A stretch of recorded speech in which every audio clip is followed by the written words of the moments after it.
besok kau. Kowe ngono kae gesel kae.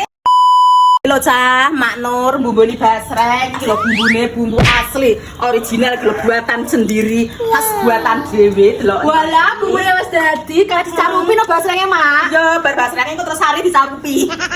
Disarupi kaya ngene iki. Lho Cah, kaya ngene iki ya Mak Nur usahane iki. Berarti ki bumbune iki dimasak kabeh ya, Mak ya. Bumbu dimasak kabeh. Enggak bumbu tabur ya. Enggak Oh, iki usah. ori iki, deloken to. Otentik. Wah, kok kaya ngono tanda gawe besok kau. Kowe ngono kae gesel kae. Tanda gawe ngono kae diketi wong kae iki. Takut ra. Kok enek apa iku? Iki bumbune original, Cah. Gawe original Cah gaweane Mak Nur kaya ngene iki. Janane selain gawe tempe, gawe bumbu basreng, nguleki lombok sampai kemeng ning tangan koyo ngene iki piye. Sakira aku kesel gak tak ulek, tak blender koyo ngene iki. Jadi ora bubuk-bubuk sing kaya biasa Wis ae to. ora gak Oh, ngono. Blak, peng mulai.